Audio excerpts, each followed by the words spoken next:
안녕하세요, 파츠컴퓨터입니다. 네, 오늘은 오랜만에 조립 영상을 하나 찍을 건데 미라클이라는 케이스를 이용해서 이제 조립을 할 거고, 처음에 3600을 견적줬는데 3600을 잘라버리고 3500X로 넣었었는데 작업도 한다고 나중에 다시 전화가 왔어요. 그래서 다시 조정을 했습니다. 조정을 했고 총 금액은 140만원 가까이 가요. 140만원 가까이 가는데, 이게 이제 코로나랑 이제 환율 사태 이전에 했었으면 120만원대 정도 충분히 들어가서 120만원보다 못한 금액이 나왔을 수도 있었던 그런 컴퓨터죠. 지금은 138만원 정도 나오더라고요. 138만원 정도. 3600, 게임만 하시는 분은 3600이 아니라 3500X를 가시면 돼요. 3500X를 가시면 요거랑 금액이 확 낮춰서 할 수가 있어요. 한 7, 8만원 정도 낮아진다 보시면 되고, 핵심만 보자 그러면 이제 RTX 2060 슈퍼예요. 2060 슈퍼를 썼기 때문에 제가 처음에 3500X로 가자 얘기를 했었던 거고요. 충분히 받쳐주는 거니까 3500X로 어떻게 좀 비벼볼만 합니다. 그러니까 3500X로 2070 슈퍼까지는 어떻게든 좀 버틸만 한데, 2070 슈퍼로 가면은 개인적으로는 3600으로 가시는 게 나을 거라 생각이 들고요. 지금 같은 경우는 이제 작업도 영상 편집이나 이런 작업까지 같이 병행해서 한다 그랬으니까 당연히 CPU는 3600으로 가는 게 맞아요. 게임만 하시는 분들이나 뭐 작업을 라이트하게 하시는 분들은 메모리 8기가 2개를 쓰시면 됩니다. 삼성 거 2개 쓰시면 되고, 램오버를 3200이나 3400 정도만 살짝 당겨주시면 돼요. 보드는 B450 어로스 엘리트예요. 요게 이제 많이 올랐죠. 12만원대인데 어디까지 올랐지는 잘 모르겠지만 이제 다 오른 것 같아요. 12만원 2천원짜리인데 어로스 엘리트를 사용을 할 거고요. 요거나 박격포 정도 쓰시면 될 것 같고, 파워는 600 정도고요. 600에 일반 뭐 맥스 엘리트나 ABKO나 뭐 이런 좀 저가형 600짜리 쓰셔도 되고요. 그냥 국민 파워 쓰겠다 그러면 600 마이크론 X 쓰시면 됩니다. 이거는 500기가짜리 SSD입니다. 원래는 마이크론 거를 줬는데 마이크론은 저한테 분량이 굉장히 많이 들어오는 편이라 저는 팔진 않았는데 저한테 많이 들어와요, 마이크론 게. 마이크론은 실제적으로 실리콘 모션이라는 이제 조금 저품질, 저평가된 컨트롤러를 탑재하고 있잖아요. 그 속도, 요 등급에서 속도 차이는 못 느껴요. 얘하고 970 에브도 못 느끼는데 사람이 네. 뭐 마이크론하고 얘하고 설마 속도 차이가 느껴지겠어요? 네, 그러니까 안정적인 컨트롤러를 가져가시는 게 답이에요. 마이크론보다는 이쪽이 좀 더 좋은 것 같아요. 어쨌든 뭐 벤치 테스트 하시고 이런 유튜버 분들 답도 맞긴 한데, 저희는 어쨌든 네, 이걸 실평가를 해야 되는 입장이잖아요. AS를 실제적으로 많이 받는 입장이니까 그거는 좀 참고를 해주시는 게 좋을 것 같아요. 제 말이 무조건 정답은 아니지만 유명하신 유튜버 분들의 주로 사용하는 걸 봐보시면 답이 나와 있어요. 그쵸? 그분들도 피해서 쓰는 게 있어요. 특히 매장을 같이 운영하시는 분들은 잘 안 써요. 이건 WD 2테라입니다. 네, 이것도 마찬가지입니다. 시게이트를 원래 학생이 꼽았는데, 시게이트를 예전에 많이 팔았죠. 불과 1년 전에도 굉장히 많이 팔았는데 도저히 못 팔겠어요, 진짜. 네, 속도 때문에 많이 팔긴 했는데 시게이트 모양도 예쁘고, 네, 그래서 많이 팔긴 했는데 분량이 정말 많습니다. 네, 초기 분량도 많고, 네, 그래서 안 씁니다. WD로 이제 확실하게 갈아타고 난 이후에는 초기 분량 자체가 없었습니다. 시게이트는 초기 분량이 굉장히 있어요. 틱틱틱틱 하는, 네, 모터 분량이 굉장히 있어서 시게이트는 요는 그냥 걸릅니다. 그냥 들어와도 안 합니다라고 하고 그냥 걸르죠. 뭐 지금 이 시국이니까, 네, 이 시국에는 지금 쓸만한 건 WD 2테라밖에 없어요. 네, 도시바 쪽을 건들 수가 없는 입장이 돼버려서. 네. 요거는 5V RGB가 들어가 있는 5V 헤더 ARGB도 되는, 네, 제품이고요.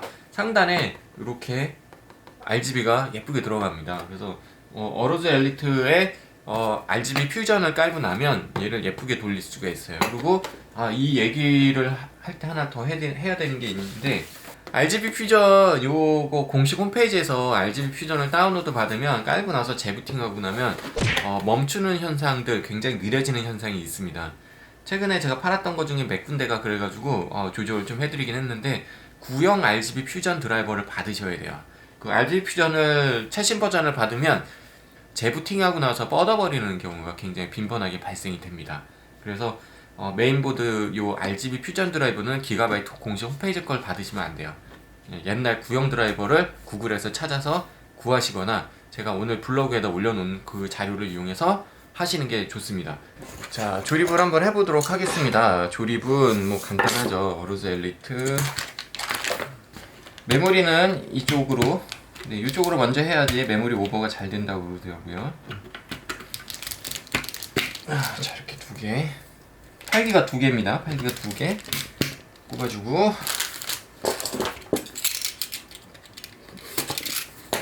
자, AMD 3600 2080까지 된다 그러는데 2080을 3600으로 돌리시는 분들은 뭐 거의 없을 거고, WD 500 요즘에 게임들이 굉장히 고사양들이 많기 때문에, 네, 500 이상은 가야 됩니다. 그리고 영상 편집이나 데이터 이동이나 이런 게 많다, 인코딩 이런 게 많다 그러시면 970 에보 쪽으로 보시는 게 좋을 것 같아요.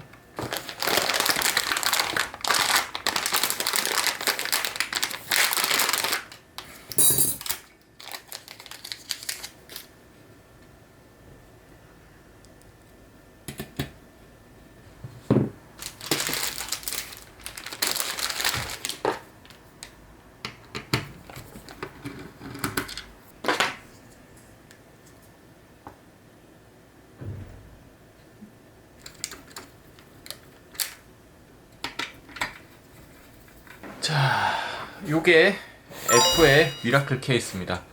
보이시나요? J700이랑 뭐 거의 비슷한 등급이고, 전체적인 마감 처리는 뭐 나쁘지 않은 케이스입니다. 네. 표면 구성은 이렇게고요. 이제 내부 들어있는 애들이에요. 이런 거는 뭐 별로 중요하지 않으니까. 이 케이스가 얼마지?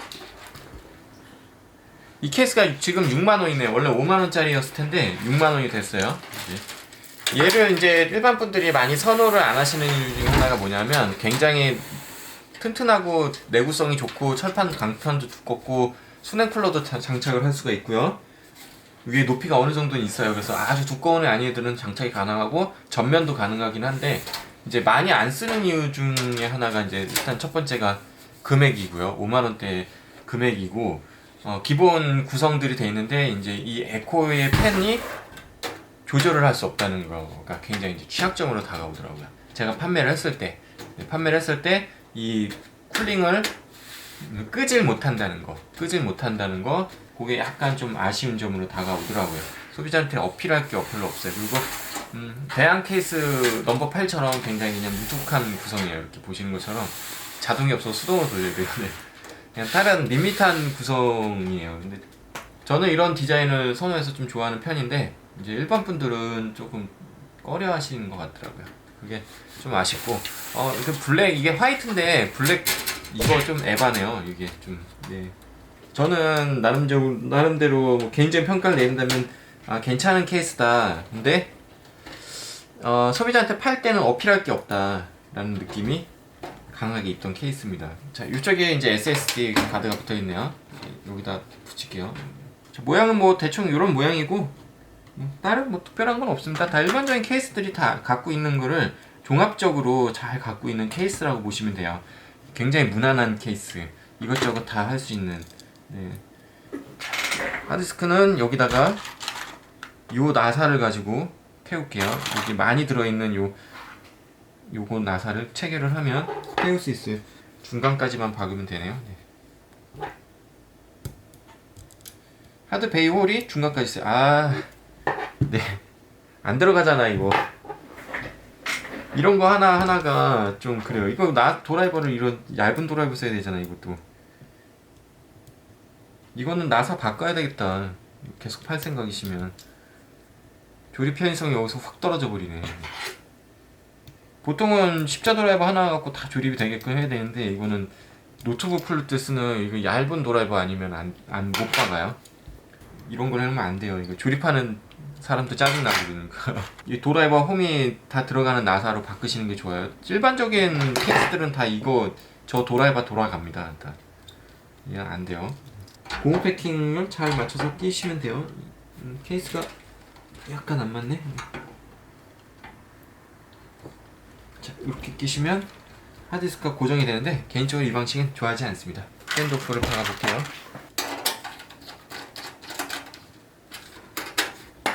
스탠드오프 바꿨고, 후면에 그래픽카드 꼽는 데는 요거네요. 얘는 그래도 이렇게 들어가니까 상관이 없네. 얘는 잘 만들었네. 이렇게 후면에서 넣는 방식 있잖아요. 이렇게 후면에서 넣어야 되는 홈이 여기 있어가지고 이렇게 넣는 방식. 와, 그거 MSI 그래픽카드 넣을 땐 정말 대책 없어요. 네. MSI 그래픽카드가 굉장히 높기 때문에 꼽아놓고 덜렁덜렁 되는 상태에서 그거를 조립을 해야 돼요. 얘는. 보드를 올려보겠습니다. 이제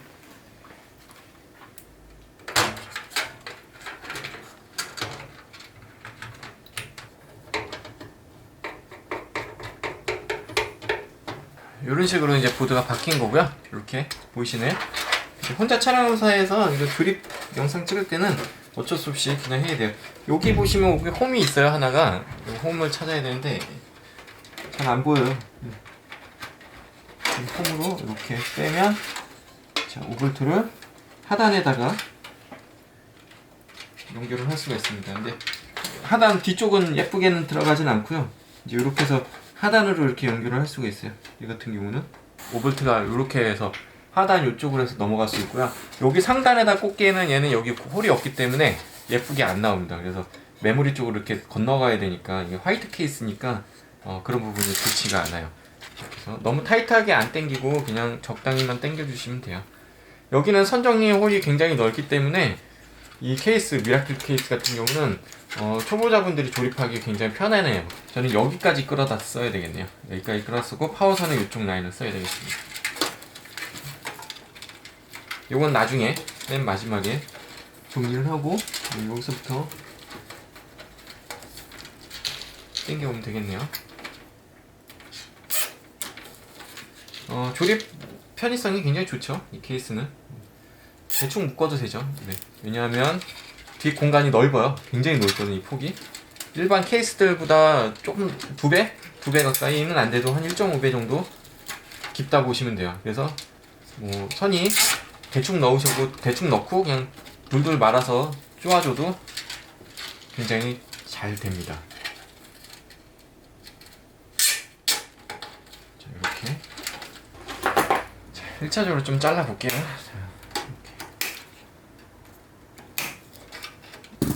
반은 조립했네. 네. 하드 LED 아래쪽에 하드 LED 플러스 마이너스 리셋 다시 파워 LED 플러스 마이너스 전원선. 너무 타이트하지 않게 묶어서 빼주면 될 것 같아요.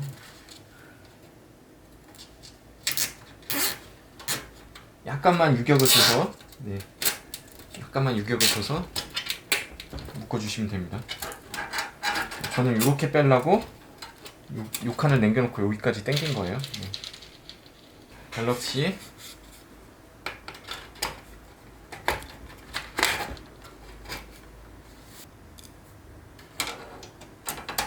하나를 더 잠가주겠습니다. 흘러내리지 말라고. 이건 택배 파손 방지. 자, 이렇게 들어갈 거고 너무 타이트하지 않게 자 이렇게 묶어 놓을게요.